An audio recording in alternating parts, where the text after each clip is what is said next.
Sejam bem-vindos ao Comex Connect, o mais novo podcast, o maior de São Paulo, trazendo aqui para entusiastas e operadores do comércio exterior aí tudo que a gente pode trazer de muitas coisas para o comércio exterior aqui. Estamos no AGESBEC, o terminal alfandegado aqui de São Bernardo. A gente traz hoje, né, para a nossa operação, né, esse desenho para vocês, né, um oferecimento do AGESBEC, da Martins da China Fácil, né, Ricardo? É isso aí, bom dia a todos, nós estamos aqui na AGESBEC e hoje em grande estilo. Hoje nós estamos trazendo aqui quem manda em todo esse processo de aduana. Nós estamos recebendo gratamente o Zé Paulo aqui, Balaguer, que é o nosso delegado da Alfândega de São Paulo, e entender que vai explicar um pouquinho como é que funciona a delegacia da Alfândega de São Paulo, a aduana brasileira, esse processo de importação e exportação, a gente tentar fazer a disrupção desse processo, cada vez mais a gente interagir com o nosso público. Bom dia a todos. Estamos aí para conversar um pouco sobre a alfândega, sobre recintos de zona secundária, né? Sobre essa caixa preta do comércio exterior, não é verdade? É verdade. Bom, muito obrigado por aceitar nosso convite, estar aqui conosco. Se puder falar um pouco, né, Zé Paulo, da sua história profissional, né, até chegar aqui. É super bacana. E até identificar quem é José Paulo Balaguer. Quem é José Paulo Balaguer. Opa, vamos lá. Eu sou engenheiro de formação, né? Sou formado em engenharia de eletricidade, na área de telecomunicações, numa época em que a área de telecomunicações não estava privatizada ainda, né? Então me formei, foi difícil arrumar emprego, como para todo mundo acontece, né? E aí meu pai falou assim: pô, Paulo, apareceu aí um concurso para Receita, né? Quantos anos? Eu tinha 22 anos, né? 21, 22 anos. Apareceu um concurso para Receita, você não quer prestar, né? Falei, porra, que legal, né? Receita, imposto de renda, né? Uhum. Aí, quando você fala Receita, assim, o leigo, né? Logo associa a declaração de imposto de renda, né? Então, vamos lá, vamos prestar o concurso. E aí, fui para Uruguaiana, no Rio Grande do Sul, quando eu entrei, né? Bem distante do imposto de renda, né? Bem distante. Estava lá no terminal ferroviário de Uruguaiana, assistindo o transbordo dos vagões, né? A bitola argentina é diferente da bitola brasileira, né? Então, todos os vagões têm que ter transbordo na fronteira. E aí fiquei 2 anos lá, voltei aqui para São Paulo, na remoção, fui para a superintendência, aí me receberam na superintendência e me perguntaram, então, mas o que você quer fazer aqui na superintendência, né? Falei, pô, que legal, né? Já estão me perguntando o que eu quero fazer. Falei, olha, eu entrei na Receita querendo ir para o imposto de renda. Eu queria sair dessa área aduaneira, né, que eu já conheci, fiquei 2 anos trabalhando. Se vocês puderem me colocar aí numa área de fiscalização, tributação, alguma coisa assim. Aí, legal, tal, volta amanhã, né? Voltei no dia seguinte e falei, você vai para a divisão aduaneira. Falei, completamente diferente. Atenderam bem o seu pedido, né? Eu falei, tudo atenderam bem. A pedidos. Aí que você é fresco no lugar, né? Fala, tudo bem, né? Mas então não precisava ter perguntado para onde eu queria ir, né? A pergunta foi para quem mesmo? Foi capciosa, né? Onde você não quer ir? Eu quero não ir aqui. É aqui que ele vai. E aí fomos para lá, para a divisão aduaneira. Fiquei 9 anos lá na superintendência, fui para a divisão aduaneira, virei chefe da divisão, depois fui superintendente adjunto. E aí, de novo, né, eu ousei e falei, bom, mudou o superintendente à época, né? Aí eu falei para ele, eu quero um desafio aí, eu quero um desafio diferente, estou há 9 anos aqui. Aí tinha a Inspetoria de São Paulo à época, né, que já era a unidade que jurisdicionava os recintos de zona secundária, né? E é meio patinho feio, né? Esse negócio de recinto de zona secundária é meio patinho feio, ninguém quer, né? Nem sabe direito o que é isso. Todo mundo quer Cumbica, Santos, Viracopos, né? Esses negócios aí que aparece na mídia, no streaming, né? Tem até programa de streaming, né? E não, eu vou para esse lugar aí que chama Inspetoria de São Paulo, né?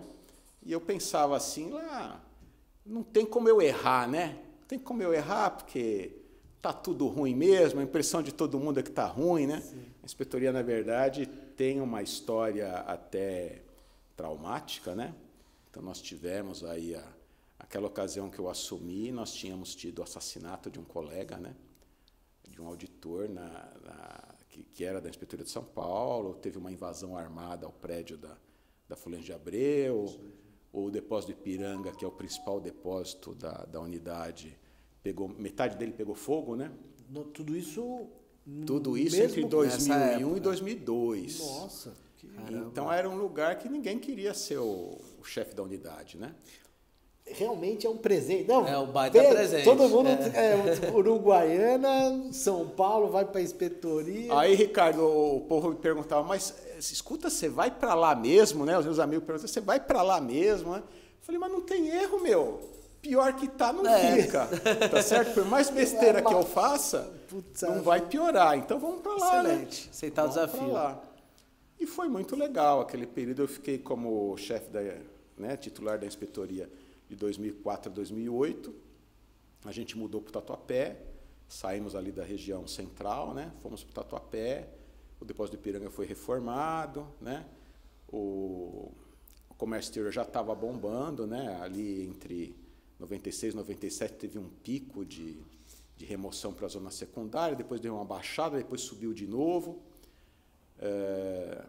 Aí depois eu voltei para a superintendência um período, e agora, desde 2021, janeiro de 2021, no auge da pandemia, né, aí eu retornei agora à Alfândega de São Paulo para mais esse período. Né. Então a gente pode marcar que na Alfândega de São Paulo foi um período de modernização, um período que pior não fica, melhorou muito, né? Porque de alguma forma eu lembro ali dos prédios da Florencio de Abreu, eram prédios antigos, você tinha uma alfândega... As instalações melhoraram, até lá no prédio da Florencio de Abreu, a gente já estávamos conversando aqui antes sobre histórias, né?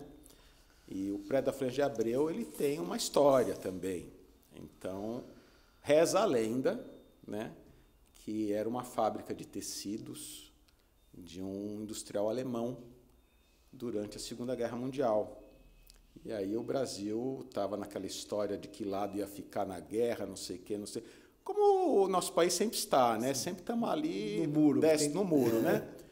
E aí, na ocasião, o governo Getúlio Vargas desceu do muro, vamos ficar do lado dos americanos, né?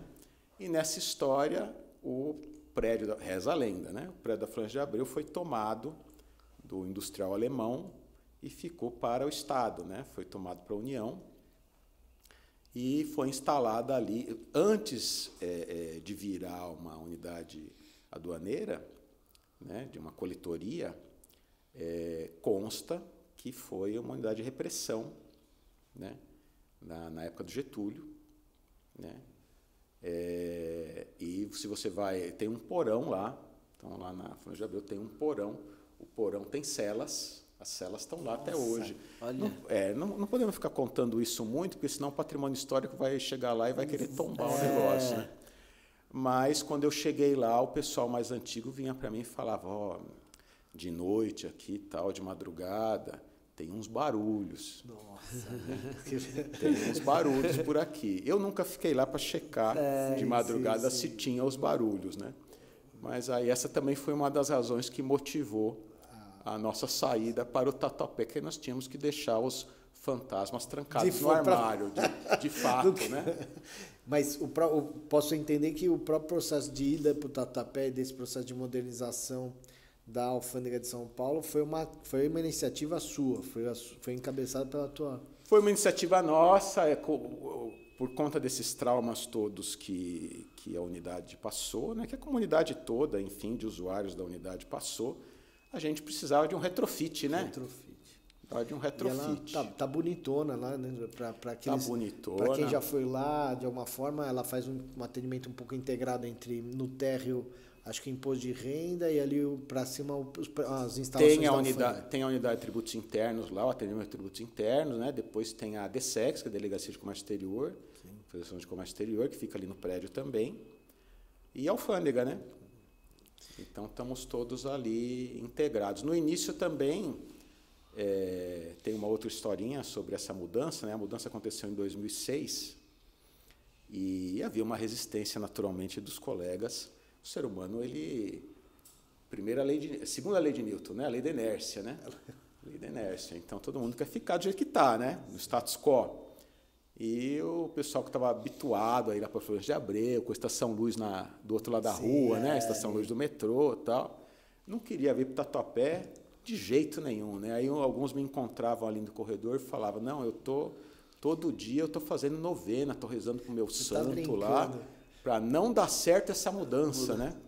Aí eu falava pro pessoal, então você muda de santo, porque o santo que eu posso estar rezando não está resolvendo. Funcionando. Não tá O pessoal funcionando. queria ficar escutando. Nós vamos mudar. É, Nós vamos mudar. Mas havia necessidade. Eu acredito muito nesse simbolismo, né, Tiago? De Verdade. que às vezes a gente não dá muita bola para essa questão de uma simbologia, de uma marca aqui, um símbolo ali, uma cerimônia aqui, um evento, e o prédio está pintadinho, bonitinho e tal, mas eu acho que tudo isso faz parte de um recado, de uma mensagem, né? Sim. De vamos encarar a coisa com seriedade, vamos ter esperança, vamos acreditar que o futuro é melhor, né? Então a gente tem que passar essas mensagens para o pessoal. Que legal. E esse posso entender também que é um pouco do desafio de quem está no comando, né? De quem tem que fazer prosperar uma ideia, uma nova política junto a uma alfândega, né? E vencer esses desafios com os próprios colegas, né? A gente precisa... meus avós diziam isso, né? Que os anjos sempre dizem amém, mas você tem que ficar lá rezando pro anjo, que ele diz amém, mas você tem que ficar lá se você não pedir, persistindo. Se você não pedir, né? E o pessoal queria continuar escutando o grito das celas lá do bate-bate, não queria vir para o novo prédio. É que nem eu digo aqui pro pessoal dos recintos, né? Os permissionários. Ah, choradeira, sabe, Tiago? Tá o pessoal brincando. chora Gente, para danar. Cada coisa que acontece, cada instrução normativa que sai. Não, agora o mundo vai acabar. Isso. Agora vai. Agora acabou. Estamos ferrados, não é isso? Olha, pessoal, vou te falar que hoje Hoje eu vou apanhar bastante aqui do chefe, viu? E a gente sempre diz, sempre existe o amanhã, tá certo? Sempre existe o amanhã, é verdade. Sempre existe o amanhã. Então a gente tem que ter fé que a coisa vai seguir. Não acabou até hoje, por que vai acabar agora, né? Mas pelo menos o meu lenço e as minhas rezas têm sido sempre para ele aqui. Agora não sei para quem que ele está, né? Para onde você direciona, né? Sempre falar amém aqui para gente. Tem que falar amém, e tem que ter sorte, né? E eu posso entender também que um pouco esse legado que você deixou na primeira fase, que você teve à frente da delegacia, né? Na época chamava Inspetoria, né? Inspetoria de São Paulo. Foi a questão da movimentação da alfândega para o novo prédio do Tatuapé, o prédio da Vila Mariana, que também estava bem... do depósito, né? Sim, O depósito de Ipiranga. De Ipiranga, que pegou fogo, né? E de alguma forma foi restabelecido. Teve algum outro legado que você deixou nessa primeira fase que você teve à frente da delegacia? Ricardo, eu acabei me considero uma pessoa agraciada pela sorte, né? Pela sorte ou pelo que você queira chamar. Então, cada vez que eu me deparei com algum desafio, os anjos disseram amém. Os astros estão bem alinhados. Estavam alinhados. Então, a gente continuou nessa área de comércio exterior, como eu falei para vocês, né? O destino acabou decidindo dessa maneira, né? E a gente acabou coincidindo com uma fase, eu diria, muito próspera para a área de comércio exterior, muito embora o Brasil esteja aí seguindo o fluxo internacional. Nós tivemos um destaque além do crescimento do mercado internacional, né, do comércio internacional, mas especificamente a área de comércio exterior na Receita e todos os órgãos intervenientes, os intervenientes em si, os depositários, a gente surfou uma onda de modernidade, né? Tivemos um evento aí recente, teve um evento do Procomex aí, ao qual eu fui na semana passada, sobre do INPE, né? Isso. Então, estamos agora nessa fase da do INPE. A do INPE é um passo gigantesco, principalmente o setor público, né? Nessa burocracia, de lidar com a burocracia do comércio exterior. Claro que temos desafios, né? Temos desafios, como todo passo tem, né? Novo passo tem, mas aí eu tive a oportunidade, né, nesse fórum, aí, nesse dia do Procomex, de apresentar uma foto da máquina de perfurar DI, né? Olha. Então, eu levei lá uma foto da máquina de perfurar. Porque estava todo mundo falando do INPE, e tudo gente com metade da minha idade, né? A maioria ali é metade da minha idade, nem sabia que existia DI em papel, né? Isso já existia em todas as vias, né? Mas aí eu levei a foto lá e existia DI papel. Existia DI papel, eu vi DI papel. Eu tenho 30 anos de receita, né? 30 anos para a história de um país ou de um... Né? Não é nada, né? Nada. Então, eu vi DI papel, eu vi o Siscomex, e agora estamos chegando na 97, Duimp. Os meus cabelos ainda não estão brancos, não. Rápido. E olha... Né?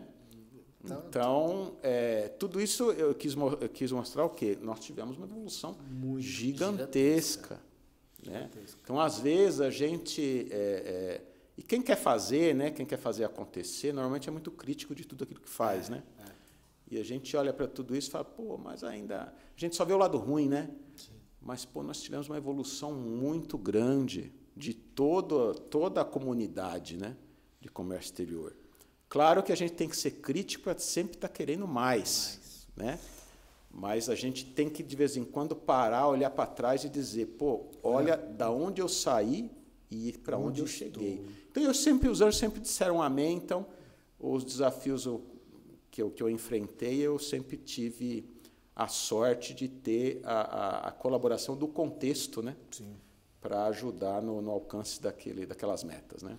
Quais os maiores, né, para entrar nessa assunto do INPE, né? Não, peraí. Eu vou entrar ele não gosta de falar muito de do INPE. Mas viu? não, se puder cortar esse tema, vamos cortar. Esse tipo de modernidade está me dando... Eu comecei a falar de do INPE aqui, ele já começou a mexer a cabecinha lá. Calma. Brincadeira. Mas antes da gente entrar nisso, eu queria me ater um pouco assim. Qual o papel do delegado? Quais são as responsabilidades do delegado da alfândega, né?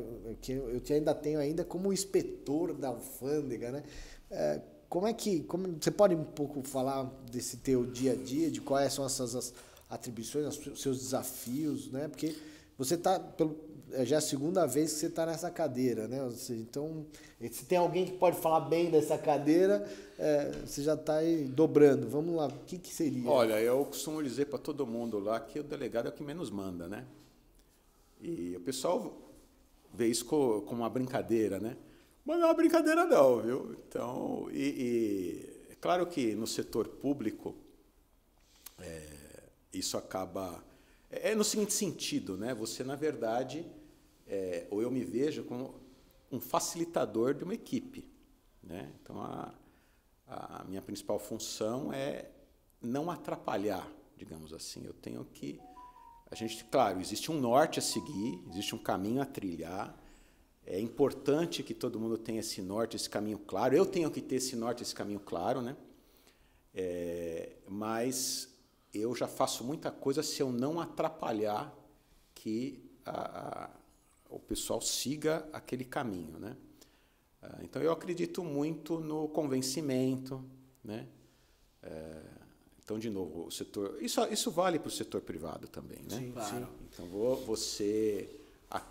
E com as gerações mais atuais, né? Ela não aceita... Eu sou de uma geração, meus pais são de uma geração, onde a hierarquia, até familiar, né?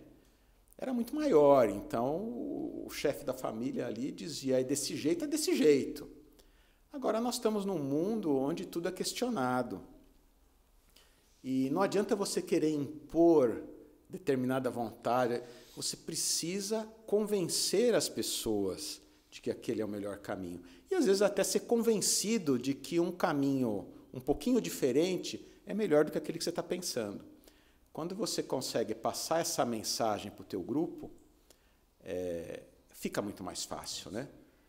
A coisa é muito mais simples. E o setor público é aquilo lá, né? Ao contrário do setor privado, eu digo toda hora, a gente lida com... vocês não me entendam mal, mas a gente lida com a creche, né? Sim. Então, eu sou ali o tio da creche, tá certo?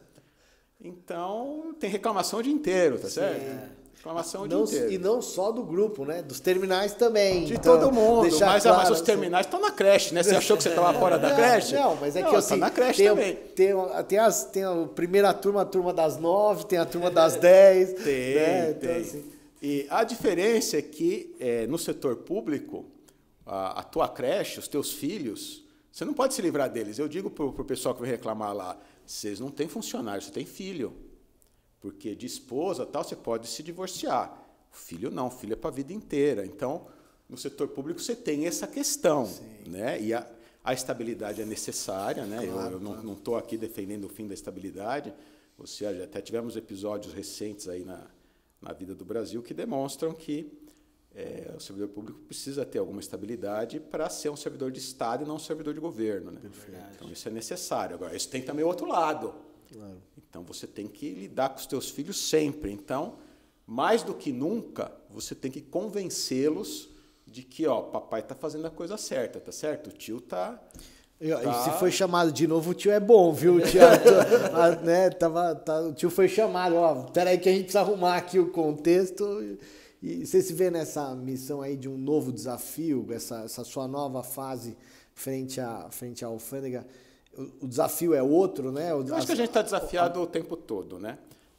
Eu acho que o desafio que tem agora, do meu ponto de vista, a Receita Federal ela está buscando uma mudança de relacionamento com os contribuintes de maneira geral, com os seus intervenientes, com todo mundo. Então, a Receita... E é uma necessidade de sobrevivência, tá? Uma necessidade de sobrevivência. A gente precisa estar mais aberto, mais próximo da sociedade. Um podcast como esse, por exemplo, vocês provavelmente não conseguiriam ninguém da Receita para fazer um podcast como esse se nós tivéssemos há 15 ou 20 anos atrás. Sim, com certeza. Havia um certo distanciamento, né? Bem grande. Que talvez se justificasse num histórico. A Receita Federal foi criada durante o regime militar, em 1968, né? Onde o relacionamento do poder público com a sociedade era diferente. Ela guarda nos subsolos daquele porão os leões. Os leões, então, ficavam os leões ficavam lá, os leões da Receita lá. Federal. E sob a ameaça de que os leões poderiam ser Soltos soltos a qualquer momento. É muito bom, né? Sei lá, sem um cercado. O leão só devorando lá. Então, a gente está numa fase em que a Receita e os órgãos públicos, de maneira geral, precisam se aproximar mais da sociedade, buscar mais coisas que tenham em comum, né, objetivos que tenham em comum, do que dissonâncias, né? Sempre lembrando que o mal importador ou o mal contribuinte é uma fração muito pequena. É pequeno. Da comunidade como um todo. Então, nós estamos falando aí de um grupo de menos de 1%, né, dos que intervêm. Isso assim, é comprovado cientificamente até. Né? Você tem a tal da pirâmide da conformidade. Lá você tem uma base enorme dos que cumprem a sua obrigação e querem cumprir. E você tem depois uma outra porção dos que não cumprem porque não conseguiram cumprir, porque não estavam orientados a cumprir, não conseguiram cumprir, mas que se for dada a eles as condições para cumprir, eles vão cumprir. E você tem aquele picotinho ali em cima, que é aquele que não vai cumprir hoje, nem amanhã, nem nunca mais.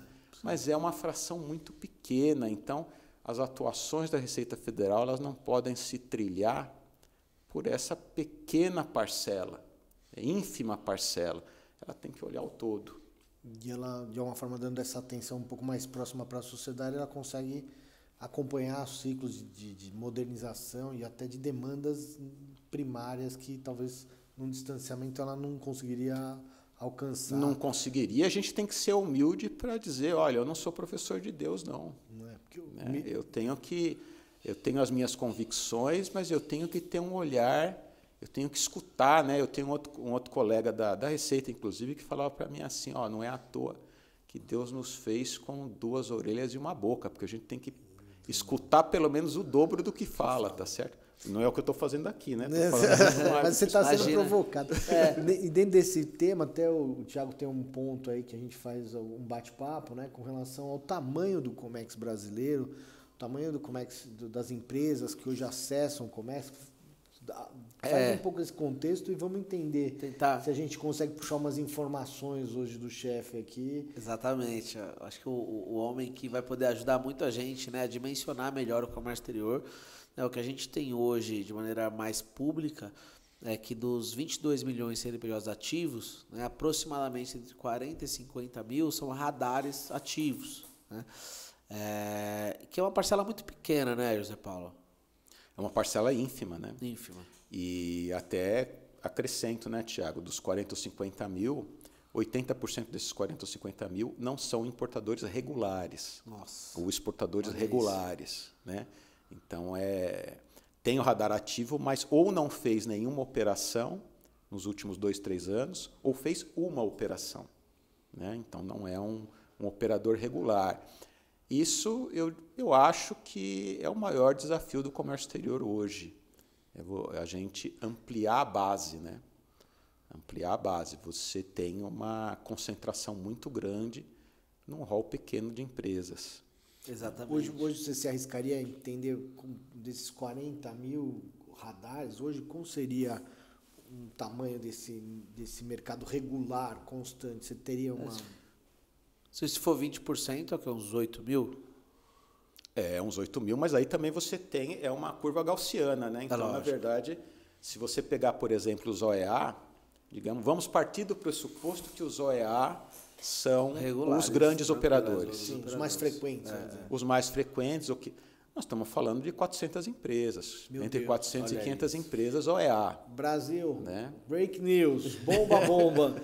Né? Você vê num cenário empresarial da pujança do Brasil, nós estamos falando de quantas empresas em OEA? A empresa OEA entre 400 e 500 empresas, né, certificadas.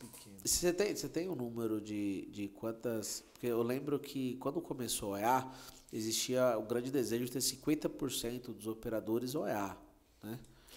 Na verdade, o desejo era que nós tivéssemos 50% do movimento de comércio exterior das DIs registradas, por exemplo, né, feitos por OEA. Você sabe quanto está hoje? Hoje devemos estar em torno de 35%, mais ou menos. Estamos caminhando para esse caminho aí. Estamos caminhando para isso. É que o OEA, como todo programa de conformidade, né, o beneficiário do programa ele precisa enxergar, ter claras as vantagens do programa. Né? As vantagens do OEA elas vêm crescendo, mas elas não são ainda, do meu ponto de vista, muitas vezes suficientemente convincentes para o operador. Né? Porque você tem uma vantagem logística, mas, por outro lado, a logística como um todo melhorou muito. Né? Você também, de novo, né? A gente é muito crítico, mas se você for olhar 20, 30 anos atrás, sim, nós tivemos uma diminuição dos tempos de desembaraço gigantesca. Verdade. Né? Então, melhorou muito. A grande vantagem, uma das grandes vantagens que o operador OEA tem são nos acordos de reconhecimento mútuo, né, com outros países. Mas esses acordos eles dependem dos outros países também, então eles não caminham na velocidade que a Receita desejaria. Né? E uma das vantagens que deve ser implementada no curto prazo é a possibilidade do pagamento mensal do tributo, ao invés de pagar ADI a DI. Né? Você teria um conta corrente, fechou o mês, você paga... Você paga todas as suas importações daquele mês, né? como Recoff. Como Recoff. Então, essa situação... é uma grande vantagem. Essa vantagem, a hora que essa ela é uma vantagem enorme. Né? Vai ser disponibilizada para os OEA. Né? Não havia condições tecnológicas de permitir que isso acontecesse na sistemática atual do Syscomex, com a do INPE, que o Ricardo não gosta de falar, né? Mas vamos falar, com a do INPE. Depois é coceira. Depois eu explico porque o Ricardo não gosta de falar, né? Por enquanto, né? Por enquanto. Vamos deixar essa dúvida pro final. No ar. Mas hoje, com a nova sistemática do Portal Único, a gente teria condições, terminada a fase de implantação, né? A fase de implantação ela vai acontecer de maneira escalonada, né? Ou como eles chamam de faseada. E deve estar concluída até dezembro do ano que vem. Se inicia agora em outubro, deve estar concluída até dezembro do ano que vem. E na já está certo que vai ter esse benefício do imposto para os OEAs ou ainda falta questões internas a estudo? Não. Do ponto de vista de ferramenta tecnológica, isso está previsto no projeto. Está faltando alguma legislação ainda que ampare isso. Isso está na legislação lá que está no Congresso. Né? E precisa ser lei, não pode ser estudo normativo. Precisa de um amparo legal, sim. Tá. Né? Mas não há o Congresso, nesse sentido, nesse ponto específico, ele não se opõe, não vai se opor. Se a Receita que arrecada diz, vamos fazer desse jeito, deixar o cara pagar depois, o que o Congresso vai dizer não, né? Não, peraí, não. Acho melhor pagar antes. Nunca. Exatamente, mas é uma grande vantagem. E eu tenho falado, né, para alguns clientes, parceiros, que não são OEA ainda, para dar entrada o quanto antes. Porque a hora que virar a chave para esse benefício, que é enorme, vai ter uma fila gigantesca. Porque, né, você pega a quantidade de fiscais, ela não vai aumentar. Mas vai ter grandes empresas entrando. Olha, Tiago, eu diria que a fila já é gigantesca hoje. Exatamente, certo? A fila hoje já é grande. Hoje já é grande. Então a Receita Federal é cobrada com razão pelo setor privado, dizendo, mas espera aí, eu entro com um pedido de habilitação OEA e está levando mais de um ano aí para eu ter a visita, né, de alguém lá para saber se eu posso ser OEA ou não, né? Então ela já é grande hoje, até você me deu a oportunidade de tocar num outro ponto crítico desse processo todo, né? Porque a Receita está encolhendo, né? Assim como todo o setor público, a gente entende a questão orçamentária, equilíbrio fiscal e tal, mas é difícil a gente concordar com uma decisão governamental, né? Se o governo fosse uma empresa, né? Pô, eu preciso cortar, né, gasto. Mas o último setor que você pode cortar é o comercial da empresa, não é? Exatamente. É o setor que arrecada, né? Que arrecada, que traz o dinheiro para casa. Você vai começar a cortar desse setor, né? Aí o dinheiro tende a mingar cada vez mais, né? Então, e no caso do comércio exterior, o comércio exterior não é só arrecadatório, né? O comércio exterior tem aquela sua vertente de impulsionar a economia, né? Uma economia no mundo globalizado, nós precisamos do comércio exterior para impulsionar a economia. Exatamente. Então, quanto mais gente você tiver, não só na Receita, né, mas no MAPA, na Anvisa, todos os órgãos anuentes, toda a comunidade que trabalha, mas sobretudo no comércio exterior, na Receita Federal, né? Então, a Receita não tem só esse lado arrecadatório, nós temos essa vertente de impulsionar o comércio exterior. Então, por mais que a gente tenha avanço tecnológico, a gente precisa de gente. Quadro, né? Precisa de quadro, precisa de gente, né? O OEA, por exemplo. Pô, por que nós temos uma fila de 1 ano e pouco? Não é gratuito isso. Entendeu? A gente tem um número de pedidos muito maior do que a nossa capacidade de analisar esses pedidos. E esses pedidos eles têm que ser analisados não só por vontade da Receita, a gente tem que atender padrões internacionais, né? Essa questão do OEA é uma questão internacional, de reconhecimento mútuo. Então, por que existe o reconhecimento mútuo? Porque a gente aplica critérios de seleção, de classificação do contribuinte que atendem a padrões internacionais. Eu não posso simplesmente abrir mão desses padrões, né? Para isso eu preciso de gente. E isso faz com que o Brasil participe tenha prerrogativas, por exemplo, de acessar outros mercados, né? De ter essa fluidez, de estar em acordos comerciais que facilitem o empresário a participar dessa comunidade internacional, né? Olha como você falou muito bem, que se fosse uma empresa privada, dificilmente seria essas decisões, porque se você coloca mais fiscais, você melhora a fila do OEA, você melhora a forma de fiscalização de várias outras questões, traz mais dinheiro arrecadatório, você movimenta mais economia, então você gera mais dinheiro, até não só por arrecadar mais para aqueles que já o fazem, mas você abre a economia e deixa a economia melhor. Então, não tem motivo para você reduzir isso, né? Vou te estratégico. Nessa linha, vou te dar até um outro exemplo, né? Por ocasião da discussão toda de como seria o novo processo de importação e tal, né? Houve isso há 10 anos atrás, né? Houve muita discussão. Quando a gente tem muito tempo de casa, a gente começa a contar historinha. Mas pode ser para isso. A gente quer a gente está cavando aqui porque a gente não pode ir direto, mas vamos às histórias.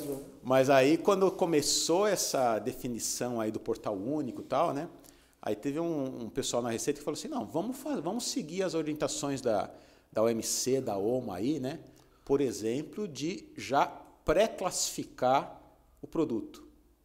Né? Porque você tem até diretrizes internacionais dizendo assim, a classificação fiscal, o ideal é que a empresa vai lá e diz, olha, Receita Federal, eu quero importar esse produto aqui.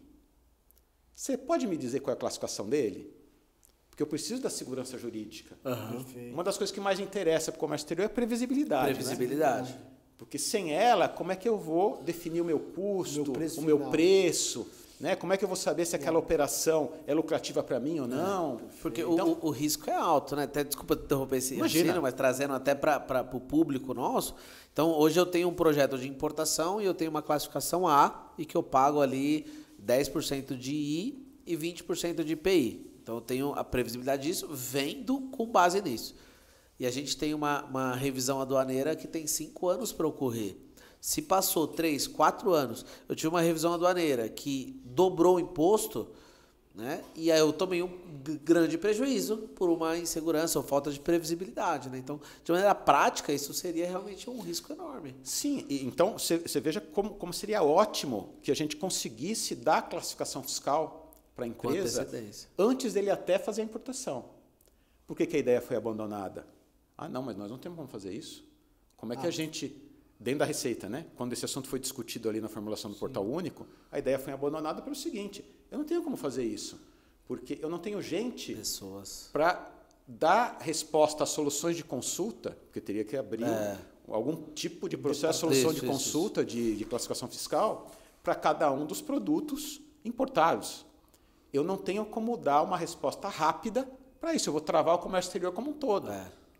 Né? Agora, de novo, né? Isso que a gente, às vezes, a Receita Federal falha em fazer as outras instâncias de governo que decidem pela contratação de mais pessoas, por exemplo, às vezes a enxergar. Olha, se eu tivesse mais fiscais, eu conseguiria, por exemplo, oferecer esse serviço à sociedade de já dar a tua classificação a priori. Imagina quanto litígio tributário reflexo, né? Exatamente. Eu iria prevenir se eu tivesse condição de fazer isso.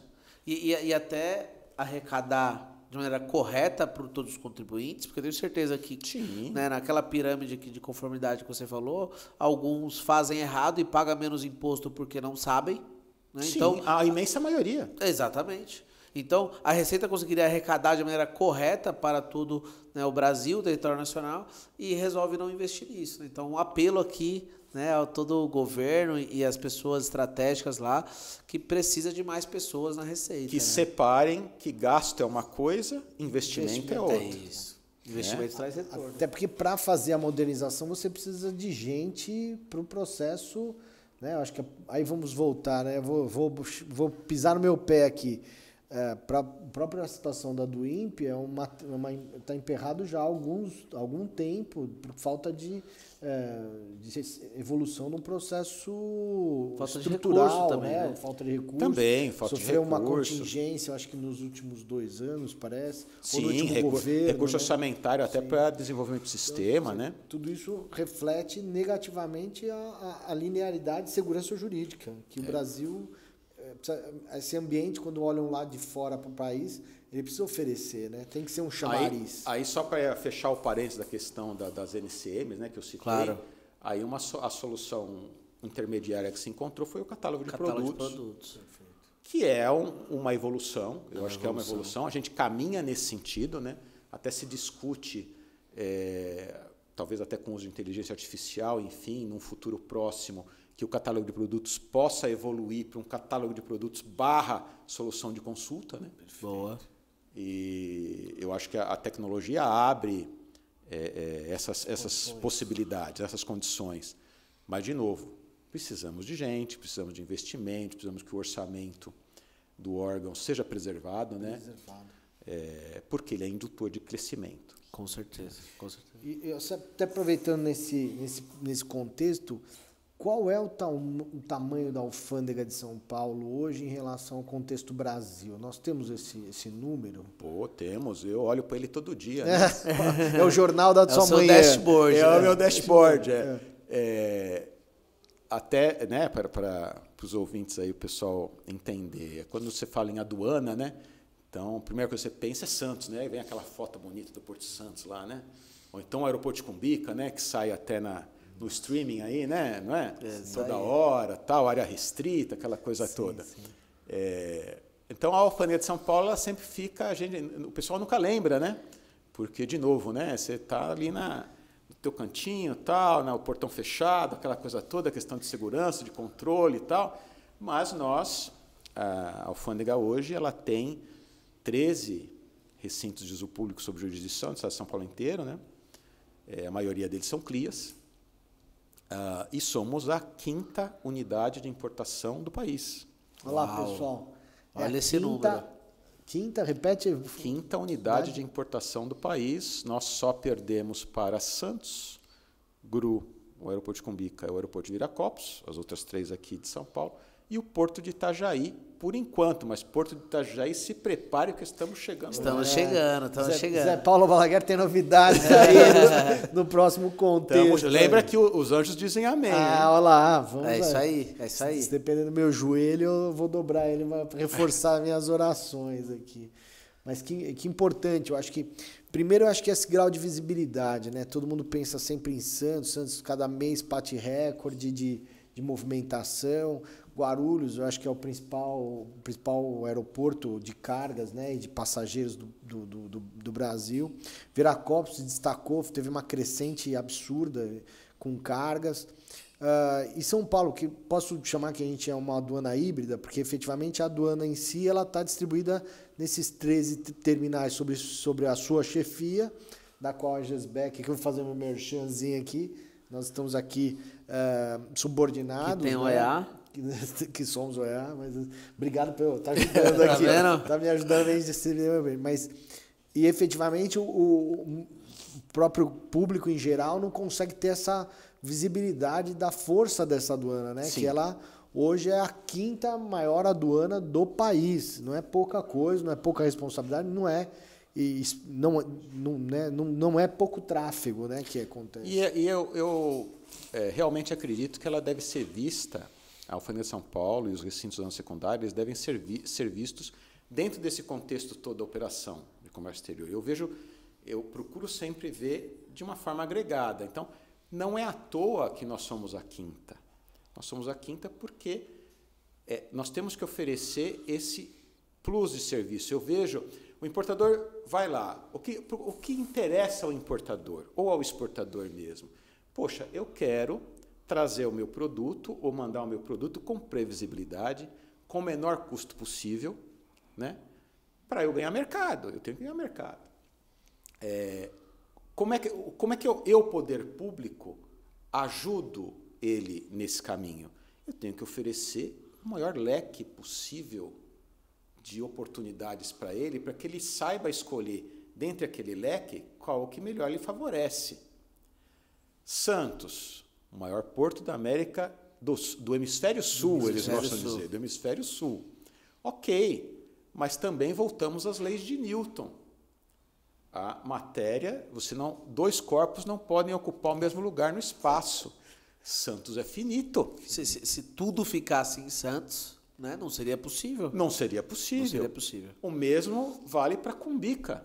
Guarulhos. Cumbica também. Se você chegar lá, Cumbica, depois da concessão, aí teve uma agregação de várias áreas, enfim, um crescimento grande, mas também é finito, né? Então, essa situação não interessa. Aí eu falo para o Ricardo, esquece do INPE. Nós estamos nas leis de Newton, tá certo? Sim. Essa situação não vai mudar. Sim. Santos vai continuar com as suas limitações. Você pode ter ganhos de produtividade. Tivemos muitos ganhos de produtividade depois da lei dos portos. Tivemos muitos ganhos de produtividade também lá nos aeroportos, né? Mas a limitação física vai continuar existindo.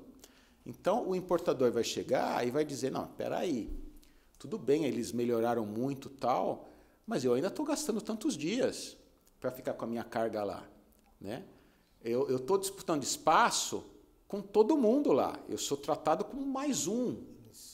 Então, pode ser que o importador decida, não, eu prefiro ficar lá e ser tratado como mais um. Ou pode ser que ele diga assim, não, mas espera aí, se eu remover a minha carga, tudo bem, eu vou gastar um dia ou dois a mais, enfim, para remover minha carga, fazer a tal da DTA lá, mas quando eu chegar lá na GESBEC, o Ricardo me conhece, o Ricardo sabe quem eu sou.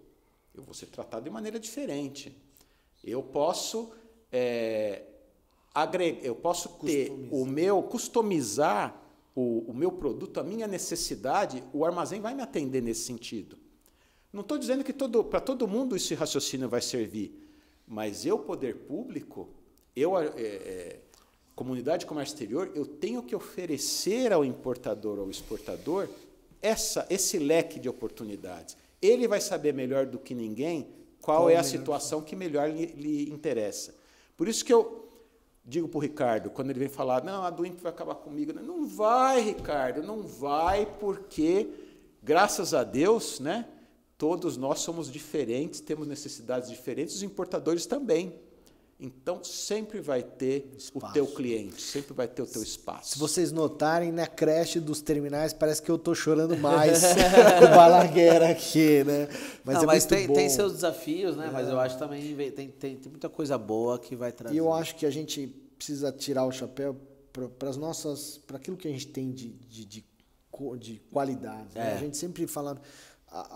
esse desenho da Alfândega de São Paulo é um desenho que é um desenho disruptivo. As unidades, essas 13 unidades que o Balaguer colocou aqui, elas são unidades distribuídas dentro de um cenário regional, ou seja, visando que a desconcentração do porto, do aeroporto aconteça, não só comigo aqui, que eu estou em São Bernardo, mas ele aconteça de forma distribuída nesses ciclos. E quanto menos poder de concentração, mais você tem a rede facilitada. Por exemplo, se todo mundo for para Santos, emboca lá, congestiona.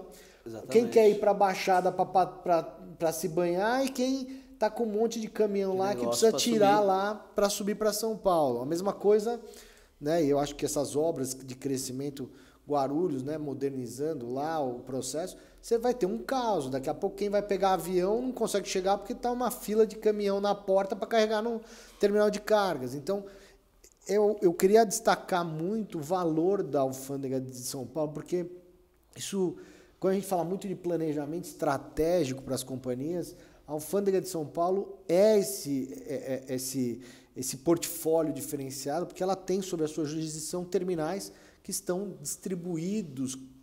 Que recebem cargas marítimas, aéreas, terrestres, do Mercosul, do caminhão, né? De tudo jeito, né? Agora, quando eu voltei para a Alfândega em 2021, quando eu cheguei aqui, aí fomos lá olhar a seleção de canais, por exemplo, né, para ir nessa linha. Nós estávamos com 11%, 12% de canal amarelo ou vermelho. Nossa, na Alfândega de São Paulo. Ou seja, vamos inverter o copo 80%. Enquanto isso, Santos, GRU e VCP estavam entre 2% ou 3% de canal, que a gente chama de canal colorido, né? Que quando cai no amarelo ou no vermelho. Diferente do verde. Diferente do verde. Aí eu chamei o pessoal lá, escuta, gente, mas por que nós estamos com 11%, 12% de canal colorido? Não, mas veja bem, a vocação da Alfândega de São Paulo é mais para os regimes aduaneiros, o imposto, admissão. O pessoal não está com essa pressa toda. Eu falei, não, peraí. A pressa, não somos nós que temos, nós, Receita Federal, que definimos a pressa do pessoal. Quem define a pressa deles são eles que sabem. A gente tem que estar junto com as outras alfândegas. Nós temos que. Nós estamos aí para concorrer no despacho comum também. Tá certo? Naquela mesma linha. Claro. O leque tem que ser oferecido para o importador resolver. Aí vamos lá, outra pergunta. Tá. O pessoal não tem pressa, entendi. Discordo, mas entendi. E por que nós temos 11% ou 12%? Ah, não. Aí vamos ver o que são esses 11% ou 12%. 1/3 dos 11% ou 12% era a diferença de peso. Nossa, mas eu falei para o povo, né? Eu chegando lá, mas tem tanta diferença de peso assim? Como é que tem tanta diferença de peso? Não, a maioria dessas diferenças de peso é a mercadoria que precisa de gelo seco, climatizada. Olha isso. Mas o que acontece? Não, é que sai lá de Santos, vem para cá, ou sai de Cumbica, o gelo seco vai saindo. Você vai derretendo. E quando chega no terminal, dá diferença de peso. Tanto que tem algum... Aí um outro ainda me falou assim, tem alguns terminais que injetam um pouquinho de gelo seco ali para não dar diferença. Falei, mas então por que nós estamos olhando essa mercadoria? Porque se nós já sabemos que o problema é o gelo seco, se tem até gente que injeta gelo seco ali para não dar diferença, eu não quero ver essa mercadoria aí, não tem risco essa mercadoria. Não é necessário. Aí o que a gente fez? Desligou essa condição de sistema. Ótimo. A diferença de peso não vai ser motivo pura e simplesmente de canal. Né? E nisso hoje nós estamos... Ainda não está do jeito que eu quero, viu? Porque nós ainda estamos... Está em quanto hoje? Hoje nós estamos entre 3% e 4% de seleção. Uau. Falei, não, nós temos que chegar que nem as outras. Eu sempre falo para o pessoal, o melhor é sempre estar nos braços do povo, tá certo? Sim, Thiago, certo? Não podemos... Senão, é ruim você estar na frente e atrás, você tem que estar nos braços do povo. Então, vamos chegar aí aos 2,5%, que tá bom. Desafio colocado aí, turma. Preparou a turma? A gente vê, né? E eu participei bastante ativamente dessa parte do INPE, né, do mapeamento e toda a parte, né, que o Procomex fez, a aproximação da Receita, isso é importantíssimo. Mas o que a gente ouvia também era isso, né? Assim, eu acho que tem um gerenciamento de risco muito bom da Receita Federal, em que já tem muito menos canal diferente de verde como era antes, mas não dá para deixar 100% verde, né? Porque o brasileiro é criativo, né, doutor? O brasileiro é criativo, né? Mas hoje, Thiago, o gerenciamento de risco evoluiu bastante, né? Eu poderia dizer que esse gerenciamento de risco na Receita começou lá com o Siscomex Importação, em 97, né? Esse conceito, e a gente veio evoluindo. Hoje, o gerenciamento de risco que a gente faz é muito mais focado no risco subjetivo do importador, do que no risco objetivo da carga. O que eu quero dizer com isso? Interessa menos para mim, do ponto de vista de risco, o que ele está trazendo e mais quem ele é. Ah, perfeito. Então, hoje a Receita, em função dos dados que tem, né, e o fato da aduana estar integrada à Receita Federal, que não acontece em todos os países do mundo, né? Mas nós temos um acesso à informação muito grande. Então, eu sei quantos funcionários a empresa tem, qual é o movimento, quanto ela paga de imposto em tributos internos, né, qual é a movimentação financeira dela. Eu tenho esses dados todos. Então, hoje a Receita tem uma planilha de risco subjetivo do importador, ranqueada. Esses 40 ou 50 mil que você falou estão no ranking de risco. E eu tenho meus top 100, meus top 1000 de risco. O nosso risco hoje, a nossa seleção, ela está centrada nesses. Perfeito. Né? Perfeito. É muito mais eficiente. Muito mais. Até porque quando eu foco no risco objetivo da mercadoria, eu incluo a pirâmide inteira de risco. Porque pode ser um erro. Erro eu trato em revisão aduaneira. Não preciso tratar no momento do despacho. Perfeito. Quem eu preciso atacar no momento do despacho é o pico da pirâmide da fraude. De conformidade, a fraude. A fraude. Que tem que ser combatida, né? Até por uma questão de concorrência leal, né? Concorrência leal e até porque o cara some, né? O cara depois, 6 meses depois, ele some. Não tem compromisso com o país, eu acho. Exatamente. Né? Pô, que legal, gente. Dá uma olhada, essa informação é tão rica, né? Que a gente consegue entender o que está por trás, né? Como a Receita está interpretando, e justamente com essa conectividade. Você falou do perfurador da DI, né? Olha quanto de evolução. Naquela época do perfurador, talvez seja 90% Qual era o gerenciamento de risco, né? Não, mas eu acho que era na época do perfurador era 100%. Era 100%. Teoricamente, né? Porque a gente não olhava. A gente virou o jogo. Mas olha, Ricardo, devo te dizer, eu desembaracei DI papel, certo? Certo. Nossa, a sensação era maravilhosa. Você imagina, eu tinha 24 anos quando entrei na Receita, aí logo que eu entrei, os caras chegam assim e falam, vamos fazer o teu carimbo. Que legal, né? Fazer o carimbo. E aí o carimbo era aquele que era com datador, né? E ele fazia aquele flap, né? Você, bum, porque ele já tinha a almofada ali no próprio carimbo, né? Era grandão, assim, você fazia aquele... E como você tinha que dar umas 30 assinaturas naquela DI papel, a sensação era maravilhosa. Slap. E assinava, a sensação de poder, né? Hoje é chato, né? Hoje você aperta o botãozinho só. Já sai tudo, já sai até assinado. Acabou. Caraca, mas muito legal. Enquanto nós estamos falando em 30 anos de país, é uma evolução. A gente tem que tirar o chapéu para nós mesmos, num processo de evolutivo. Acho que o comércio exterior, né? A Gesbeck, a gente ainda tem o legado de dizer que foi o primeiro terminal de zona secundária, fundado em 71. Tem uma foto emblemática que é aquela ali, onde você não se via containers, não existia a figura do container, né? É anterior ao container, anterior né? ao container. Então, assim, quanto a gente se enriqueceu, e a gente tem que tirar o chapéu como nacionalismo, né? Claro. A gente falar, o que a gente falou desse empresário que não tem compromisso com o país, de entender quanto a gente cresceu e quanto a gente ainda vai crescer nesse ciclo que estão nos dando a oportunidade de trazerem ferramentas novas, sistemas novos. E aí, dentro desse ciclo, eu estou tentando resistir ao máximo e gastar o tempo uma próxima entrevista, mas eu queria abordar, e você que falasse para a nossa comunidade, o que é a Aduimp? O que efetivamente, porque na nossa comunidade a gente procura falar com aquele público que não é o público comum ao dia a dia do comércio exterior, que é um público mais novo, que está em formação de carreira, para ele entender um pouco, receber pelo menos um preparo desse caminho do comércio exterior. E aí, para algum deles, se você pudesse colocar qual foi o planejamento da Aduimp, o que ela tem como perspectiva, por que eu fico com tanto medo, né, desse ciclo, mas é um temor calibrado, a gente tem os debates de aprimoramento das estruturas. Você pode colocar um pouquinho para a gente disso? Vamos lá. Eu acho que a principal evolução na Aduimp é uma evolução conceitual, a tal da janela única, né? Perfeito. Então, aqueles que nunca fizeram uma operação de comércio exterior,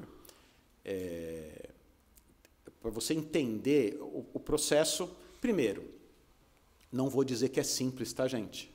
Simples não é. Agora, por outro lado, é o que eu falo para muitos, né?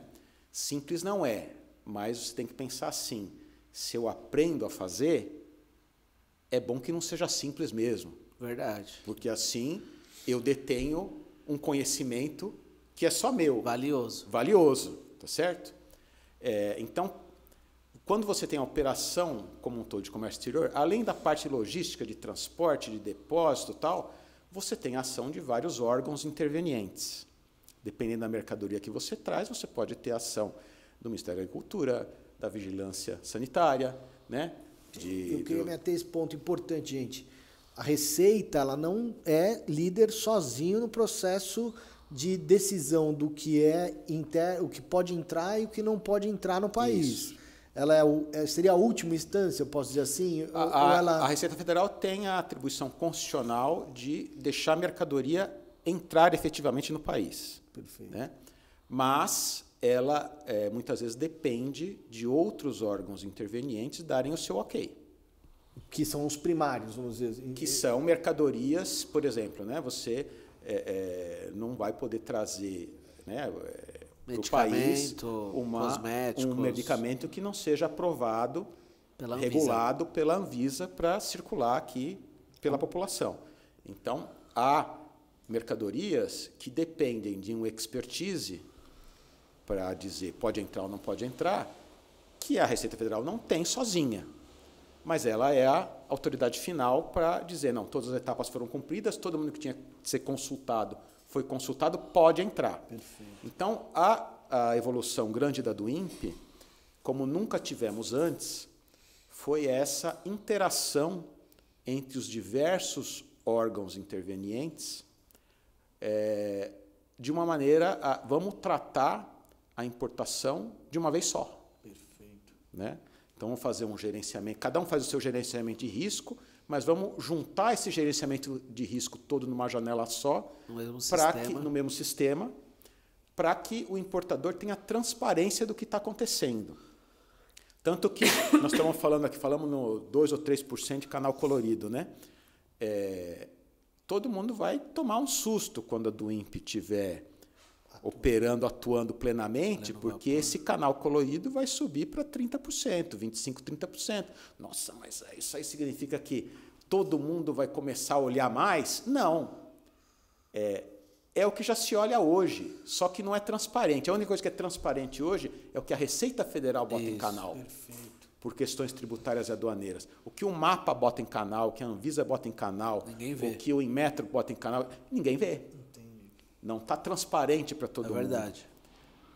Isso é bom, né? Porque a partir do momento em que você bota para todo mundo ver, aí começa o processo políticas públicas para melhorar esse processo. Para melhorar aquilo, né? A mercadoria também, ela às vezes é verificada fisicamente, vistoriada, várias vezes. 3 vezes pelo mesmo A mesma mercadoria vistoriada várias vezes.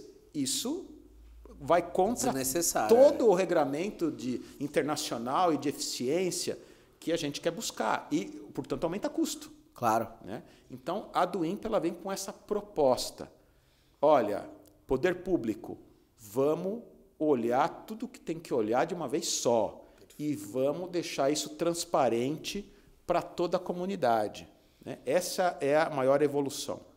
Então, basicamente, ela agrega o portal único de comércio exterior. Né? Ou seja, tudo concentrado no portal único de comércio exterior. Hoje, ele tem que entrar no Siscomex, fazer a aduana, ele tem que fazer ali o Visa da Anvisa, ele tem que fazer lá outros, ele vai entrar nesse único portal. Então, e ele vai fazer tudo. Nesse único portal, e a gente tem assim várias evoluções. Então, tem a questão do catálogo do produto, que no médio prazo vai trazer benefício.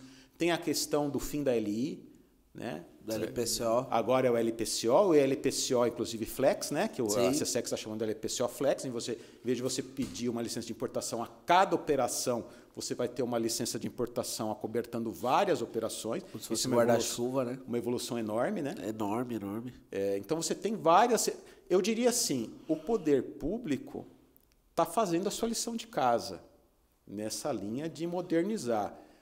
O chamamento, o convite que a gente faz aqui é, olha, gente, vamos lá, do INPE. Você não fez catálogo de produto ainda, você já está atrasado. É isso que eu ia falar, né? Incentivar, eu acho que todos os importadores, né? Então, todas as 40 mil empresas, ou até as regulares, sejam 8 mil ali, tem empresa OEA que ainda não correu atrás de catálogo de produtos. A gente tem feito algumas reuniões, algumas conversas, né? E estão deixando sempre para depois, mas eu acho que tem que correr mais do que nunca, né?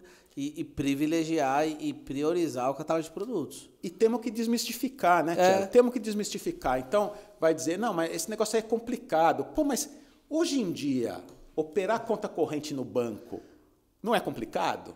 Já foi mais, né? É complicado, pô. Né? Mas tem que operar. Mas você não vai deixar de operar por conta disso, porque é complicado? Não. Faz parte. O complicado, o diferente é o seguinte, o complicado você demora um pouquinho mais para aprender como faz. Mas depois que você domina... Depois que você aprender, deixou de ser complicado, tá certo? Perfeito. É isso aí. Então vai ter um pouco mais de atributos, né? Que vai melhorar toda a parte do comércio exterior, mas basicamente eu acho que é uma boa opção também para os importadores revisitarem classificação, né? Revisitarem descrição de mercadoria. É o que a gente tem feito, né? Eu acho que isso é importantíssimo para ele, né, poder entrar na do INPE. Precificação, a homogeneização da precificação, né? Você tem aqui, eu importo com R$10, você está importando com 8, efetivamente a receita nessa base ela vai definir que o critério efetivamente vai ser muito mais fácil 10 para esse processo. E o catálogo de produtos é bom, né, para o ouvinte aí entender, a evolução é grande porque não é mais simplesmente um campo de descrição da mercadoria, como é na DI hoje, que você vai lá e descreve a mercadoria. Não, ele tem atributos. Então, você tem, dependendo do produto, você tem dezenas de atributos. O que são esses atributos? Você vai lá e diz, bom, quero importar um carro. Em vez de você ir lá e dizer, olha, eu quero importar o carro, o meu carro é câmbio automático, o meu carro ele é híbrido, né? Isso antes, hoje na DI, você descreve isso. Cada um descreve campo um jeito. Texto. Sim. Um texto, um campo texto. Nos atributos, no catálogo de produtos, você vai dizer, eu quero importar um carro. Combustível. Tá. Aí abre a primeira janelinha. Qual é o teu combustível? Né? Ele é elétrico ou ele é a gasolina? Aí você vai ter que marcar lá. Se for elétrico, você já vai para um outro subcampo. Aí você vai para um outro subcampo. Perfeito. E assim você vai clicando. Qual é a enorme vantagem disso? Você consegue tratar essas informações no atacado. Isso. A uniformidade de informação. Você aumenta, na verdade, você melhora muito a informação e a capacidade de classificar. E classificar todo mundo do mesmo jeito. Né? Então, de novo, entramos na linha da previsibilidade, da isonomia de tratamento, né? Tudo isso que é dever do Estado fazer. Sim. E tem até um caso que a gente acabou acompanhando aqui de um cliente que ele, por escrever mal ele considerava, fazia a descrição e ele escrevia que aquilo tinha uma liminar. E automaticamente, toda vez que ele descrevia que tinha liminar, ele caía no canal vermelho. Olha. E ele estava tentando enriquecer ali uma informação, mas na verdade, automaticamente ele estava... Por quê? Porque é a forma de colocar, Tratar os dados. Tratar os dados. Mas peraí, se tem um processo, a receita vai... Peraí, vai para um outro campo de análise. Então, assim...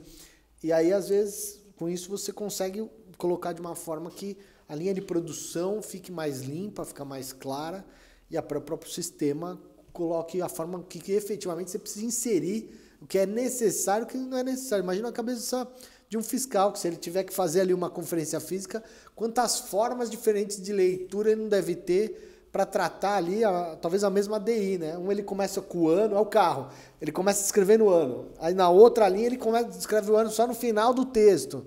E aí aquilo vai acabar ficando confuso. Mas muito bom. E aí, aproveitando, né, não sei se tem alguma outra pergunta. Não, pode falar.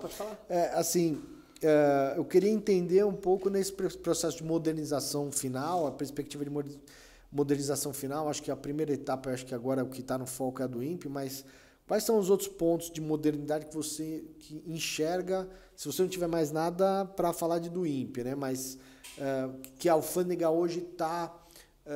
olhando como perspectiva, seja de consumo, seja de comportamento, né? Veio o Covid aí, mudou toda a nossa relação de consumo, né? Então, um pouco nesse sentido, sem te tirar da tua reta final do INPE, mas... Você até falar de comércio eletrônico também. Mas não quero tirar, mas está na vertente, ou seja, se você tem uma boa base de dados... O processo de modernização, todo ele vem na esteira de continuidade. Agora, você imagina se a gente tivesse na ideia de papel ainda perfurada, com o carimbão que ele colocou na mesa aqui, se a gente estaria tendo condição de absorver esse novo ciclo de negócios que queria alcançar o Brasil, né? Eu acho que, e assim, a gente entende... né? Por que a gente passou o podcast inteiro falando aqui, brincando com as preocupações do Ricardo sobre do INPE, né? Porque, na verdade, vai faltar uma perna na do INPE, tá? A perna trânsito aduaneiro. Essa perna vai faltar. Está prevista, está dentro do projeto. O que a gente chama de perna de trânsito aduaneiro? Nessa fase de implantação da do INPE, a gente não vai ter ainda a DTA dentro do Pucomex. Mas o projeto prevê que a DTA esteja... Ou seja, toda a modernização que a do INPE traz, de conceitos, enfim, ela tem que atingir o trânsito, ela tem que abarcar o trânsito aduaneiro também. Naquele raciocínio que a gente colocou aqui. A zona secundária ela é complementar a todo esse sistema de importação. E assim deve ser e assim deve continuar sendo, inclusive para o despacho comum, não só para os regimes aduaneiros. Naquela linha de vamos oferecer mais alternativas. Então, o trânsito tem que estar dentro disso para que pedir o trânsito aduaneiro, solicitar o trânsito aduaneiro, tenha as mesmas facilidades do que eu fazer uma do INPE em zona primária. Então, essa é uma etapa que nós, Receita Federal, temos que continuar perseguindo, a comunidade inteira tem que continuar perseguindo. E deixar de enxergar a zona secundária, não, somos antagônicos, somos vilões, somos... Concorrenciais. Né? Concorrentes somos, né? E no bom sentido, porque a concorrência ela é salutar. Né? Se por critérios isonômicos, ela é salutar. Então, concorrentes somos, agora, não somos vilões, nós somos complementares ao sistema. Né? Então, isso daí eu acho que vai faltar do INPE, mas a Receita Federal está atenta, né? E Mas hoje, se eu precisar registrar uma do INPE aqui no Agisbec, é possível? É possível. Né? Desde 2018 é possível. Então, mas eu tô aqui no Agisbec, né? Então você pode registrar do INPE. Antecipadamente você não consegue. Tá. Porque pela forma como foi apresentado do INPE, aí você esclarece aqui, acho, para o nosso público, é assim, ó. Então, eu tô lá com a do INPE e antes do navio chegar, quando colocou o SAE mercante, eu já posso registrar do INPE. Você já pode registrar do INPE. Aí eu vou lá e escrevo Agisbec. Então. Aí eu consigo tirar ela de Santos e trazer para Agisbec? Não. Então. Na do INPE hoje. Por uma restrição de sistema, porque, como eu falei, a DTA ainda, o módulo DTA da DUIMP ainda não chegou, vai chegar, mas ainda não chegou. Eu não consigo registrar uma DUIMP antecipada se a carga vai ser submetida a uma DTA. Tá. Então, se o recinto de destino for um recinto de zona secundária, hoje eu não consigo registrar uma DUIMP antecipada. Tá. Só depois da presença de carga na conclusão da DTA. Perfeito. Que eu consigo registrar a DUIMP. Perfeito. Então, de novo, cada importador tem que avaliar a sua operação hoje para saber como ele vai melhor encaminhar, vai definir a sua escolha. Mas a ideia é fazer assim, certo ou não? A ideia é fazer assim. É. A ideia é que, terminado o processo de implantação da DUIMP, eu possa registrar uma declaração antecipada para qualquer recinto. Qualquer recinto. Então tá no mar, eu vou lá e registrei no AGESBEC, Isso. ela caiu ali no Santos Brasil, DP World, etc. Ele já vai ter uma instrução sistêmica que o fiscal, né, só vai, né, ver que existe uma DUIMP AGESBEC, não vai ficar aqui, vai chegar o caminhão para carregar e vai trazer para a AGESBEC, certo? Exatamente. Também usando o gerenciamento de risco, na hora de concessão do trânsito, eu só vou parar a carga que eu acho que deve ser parada. É isso aí. É isso aí. Então, sim, perfeito. esse é o projeto como um todo. É Isso. que nessa fase de implantação... Ainda não está pronto. Ainda não está pronto esse módulo. Tá, né? perfeito. Então, esse é o ponto que tira o sono do Ricardo.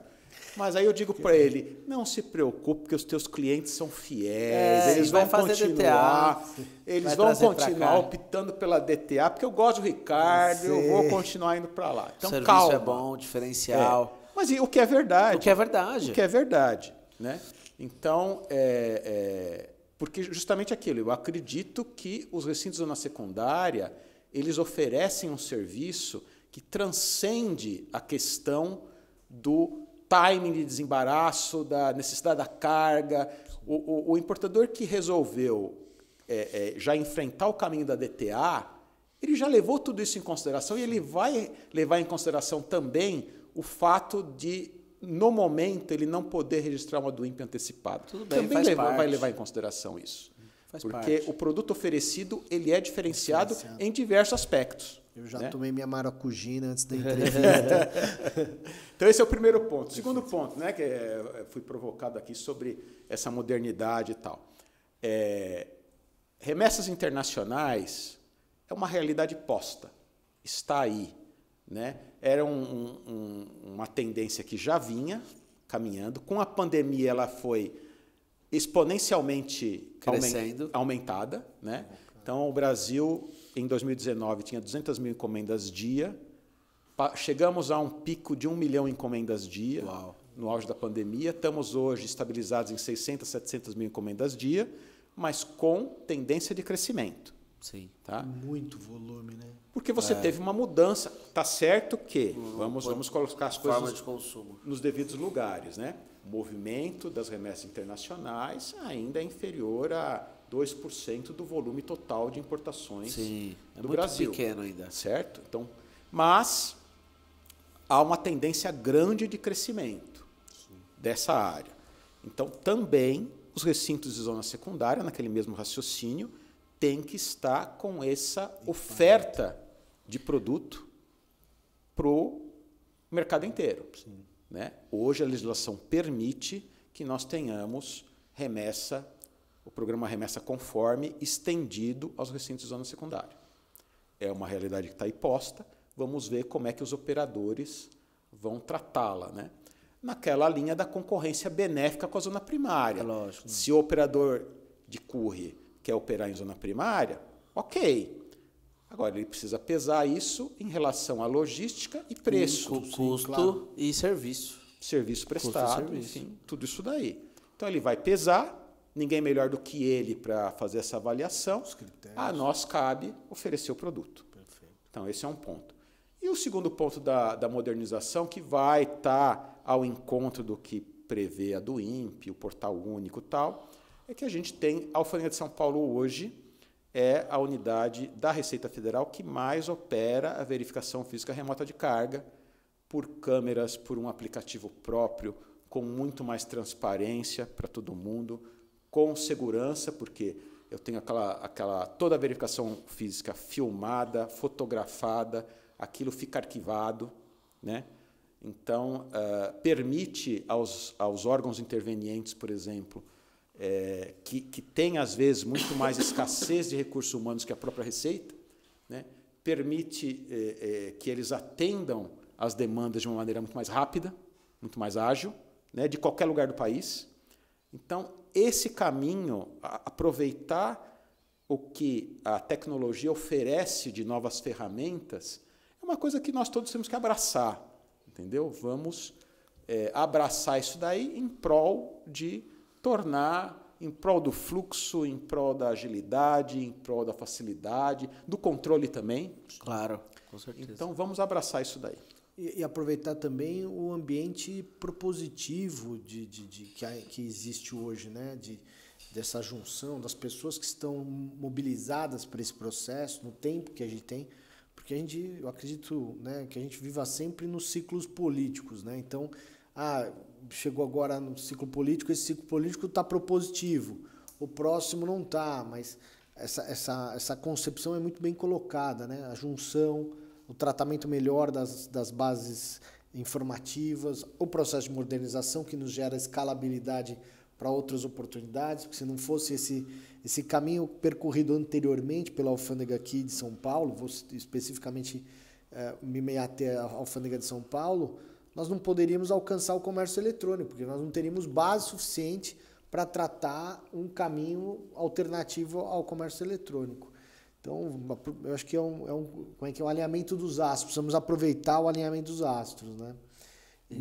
Se eu pudesse também, eu acho que tirar uma lição que a gente falou aqui, poder trazer para esses empresários brasileiros, que são micro, pequeno e médios empresários brasileiros, que é possível importar, né? Hoje eles estão na mão de alguns poucos que importam, porque se tem 40 e 50 mil empresas que importam, dessas, só 20%, que podem importar, na verdade. Que podem importar por ter radar, mas que importam efetivamente é 20%. Né? Então você vai ter 8 mil empresas no Brasil inteiro que importam regular, em volume muito menos do que isso. Exatamente, para poder distribuir para os 200 milhões de habitantes e para as 20 milhões de empresas. Né? Então, se você hoje é um micro, pequeno e médio empresário e sabe que compra de importador, você pode importar direto. Né? É possível isso. Né? Eu acho que a Receita Federal, né, e na sua pessoa mesmo, José, quero agradecer o quanto vocês têm feito, né, para poder ajudar, desmistificar e ajudar esse empresário a poder importar. Importar e exportar, né? E exportar também. E exportar. A gente citou aqui, puxa, hoje para quem quer passar férias no exterior, é chato isso, mas a condição de câmbio hoje é super favorável a exportar. Sim. Né? Por que a gente não exporta? Né? Por que o pequeno, o médio não exporta? Não, esse negócio é muito complicado.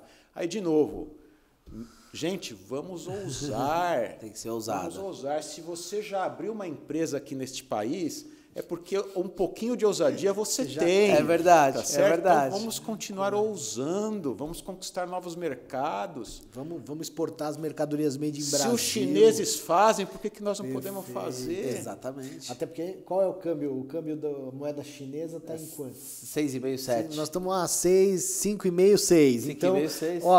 Tá próximo. Nosso poder está próximo. Estamos quase lá. Né? E efetivamente manter ainda a prerrogativa de gestão, valorizar o nosso produto interno, né? Que tem que estar fora nossos bens e serviços, né? Tirando aí a parte mineral, né? Que a gente commodities, mas tentar valorizar ainda o nosso pequeno e médio empresário.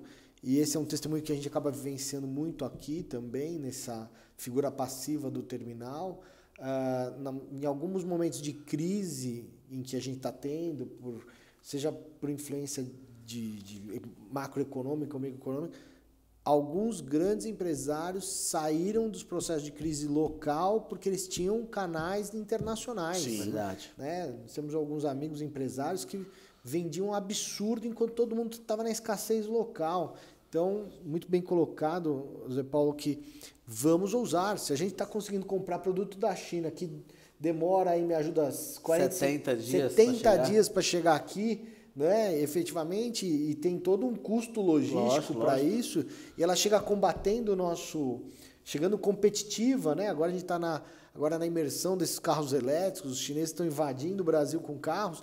Por que a gente não consegue valorizar o nosso produto interno e colocar eles aos 4 cantos do país, enriquecendo a nossa nação, o nosso empresário, enriquecendo o nosso povo, né? Então, valeu pela puxada aí, porque a gente fica só discutindo importação, mas a gente precisa olhar com um olhar clínico o nosso processo de industrialização e facilitação para exportação. E como empresário, fala, pô, ele sabe que nesse processo ele pode alcançar outros mercados, né? É possível. Vou reforçar as palavras do Zé Paulo. Vamos ter coragem, vamos empreender, porque a gente já tem coragem de empreender aqui. Exatamente. Caminhando para o final, né, agradecer mesmo, Zé Paulo, por estar aqui com a gente, né, o delegado da Alfândega de São Paulo, a quinta maior, né, em volume de comércio, né, em volume de operações. E se puder deixar as considerações finais, né, deixar aí um recado aí para todo esse nosso público que são entusiastas e profissionais do comércio exterior.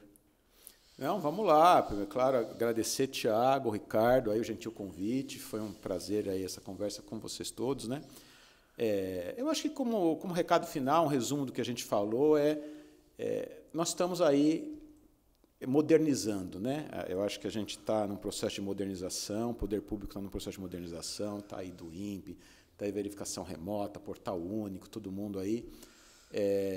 Eu acho que estamos precisando que a iniciativa privada pegue o bonde, né? Pegue o bonde. Então, meu pai também dizia, o bonde, ele passa, ele abre a porta para você, você está lá no ponto, você tem que decidir se você sobe ou não no bonde. Exatamente. Você não sabe quando o bonde vai passar de novo. Às vezes ele passa, às vezes ele não passa, né? Então, vamos subir no bonde aí, vamos, de novo, né? Se é um campo desconhecido, sim. O comércio exterior é um campo desconhecido para o pequeno, para o médio. Experimenta, né? Faz a primeira, aí você descobre que não é tão difícil assim, né? Entra lá tenta tirar o radar, você vai descobrir também que não é tão difícil, né? É só você olhar para o teu parceiro ali, né? Despachante aduaneiro. Tem os despachantes aduaneiros podem ajudar, os recintos podem ajudar. Mas você olha para o teu concorrente ali, se ele pode fazer, por que você não pode fazer também, exatamente, né? Então, eu acho que o primeiro recado é esse de ousadia. Para os grandes operadores, fica o recado também de que a Receita está mudando já de algum tempo o seu olhar, né? Então, estamos entendendo as empresas também como parceiras, né? Então, os fraudadores, de novo, são uma porção ínfima desse processo todo, a eles toda a rigidez da lei, né?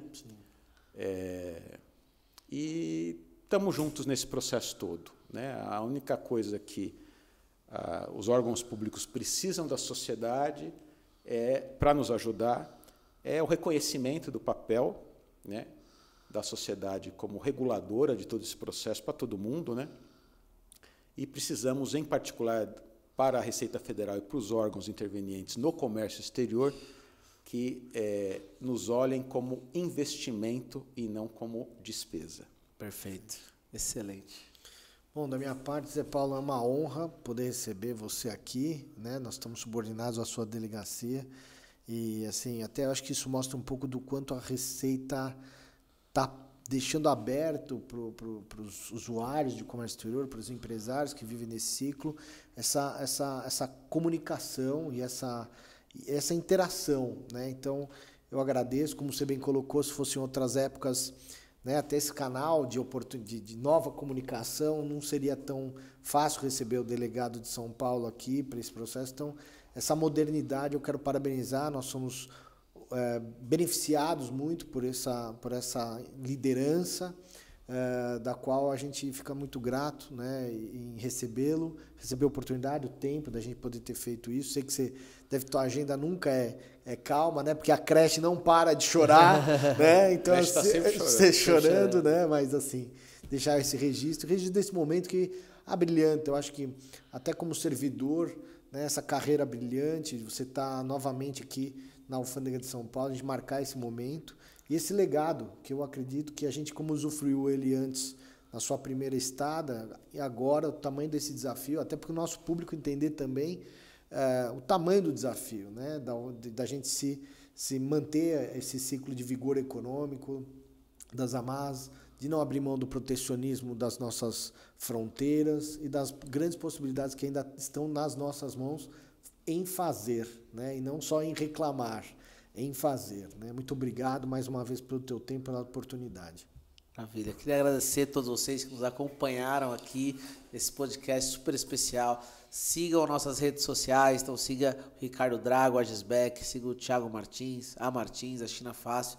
Então, agradecer também ao Agisbec e a Martins China Fácil por oferecer isso pra gente. Obrigado e até mais.